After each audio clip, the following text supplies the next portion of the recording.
নমস্কাৰ চাইবিদসকল ড্ৰিমছ অসমৰ নতুন ভিডিঅ'লৈ আপোনালোকক স্বাগতম জনাইছোঁ। আজিৰ ভিডিঅ'টো আপোনালোকক লৈ আহিছে এখন বিশেষ নটিফিকেশ্যন আৰু এই নটিফিকেশ্যন প্ৰকাশ পাইছে government of Assam office of the inspector of school Golaghat district circle Golaghat.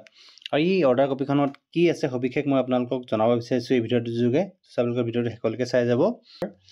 In continuation and partial modification to this office order number ISG/SSA/2019/01/3126 dated Golaghat the 21st September 2024 and as per the direction of District Commissioner Golaghat and ensuring student safety and convenience due to onset winter season, the earlier school timing is hereby rescheduled for both government and provincialized and all private school under Golaghat district as per academic calendar of Secret and Seva.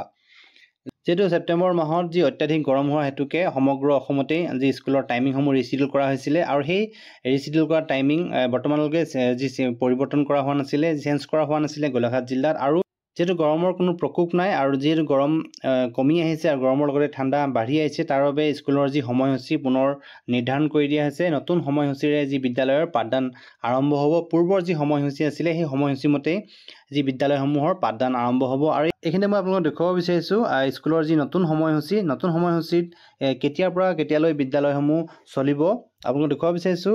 নম্বৰতে আছে লোৱাৰ primary school, যি LP school বুলি কোৱা হয়। আৰু LP স্কুলৰ সময়সূচী হৈছে পুৱা 9 বজাৰ পৰা দুপৰীয়া 2:05 যি স্কুলৰ সময়সূচী নিৰ্ধাৰণ কৰা হৈছে। 9 বজাত যি প্ৰাতঃসভা আৰম্ভ হ'ব আৰু 2:05 বিদ্যালয় ছুটি হ'ব। ইয়াৰ পিছত আছে middle English school, upper primary school, যাক নেকি আমি ME স্কুল বুলি কোৱা হয়।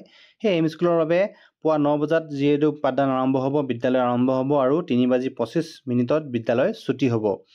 ইয়াৰ পিছত আছে higher school and higher secondary and senior secondary school. এইসমূহ বিদ্যালয়ৰ যি পাঠদান 9 বজাতে আৰম্ভ হ'ব আৰু 3:25 এই বিদ্যালয়সমূহ ছুটি হ'ব।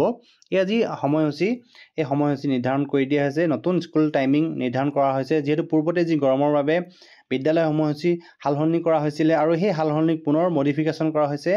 পুনৰ যি নৰ্মেল যি স্কুল টাইমিং সেই নৰ্মেল স্কুল টাইমিঙলৈ লৈ অহা হৈছে আৰু এতিয়াৰ পৰা যি নৰ্মেল যি স্কুল টাইমিং আছে সেই স্কুল টাইমিং মতেই বিদ্যালয়সমূহ আৰম্ভ হ'ব গোলাঘাট জিলাত।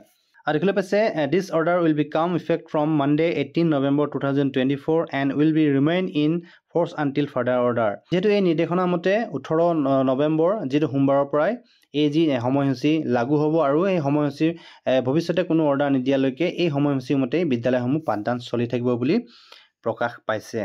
দেখিবলৈ পাইছে ইয়াৰ ফেথফুলি ADC এডুকেশ্যন কাম inspector of school ICGDC Golaghat. আৰু তেওঁৰ স্বাক্ষৰিত এই অৰ্ডাৰ নটিফিকেশ্যনখন প্ৰকাশ পাইছে আৰু নটিফিকেশ্যনখনৰ মতেই বিদ্যালয়সমূহৰ পাঠদান অহা সোমবাৰৰ পৰা আৰম্ভ হ'ব। চাবিদসকল আজিৰ ভিডিঅ'টো ইমানখিনি আছিলে। ভিডিঅ'টো শেষলৈকে চাই থকাৰ বাবে আপোনালোকৰ ধন্যবাদ জনালোঁ।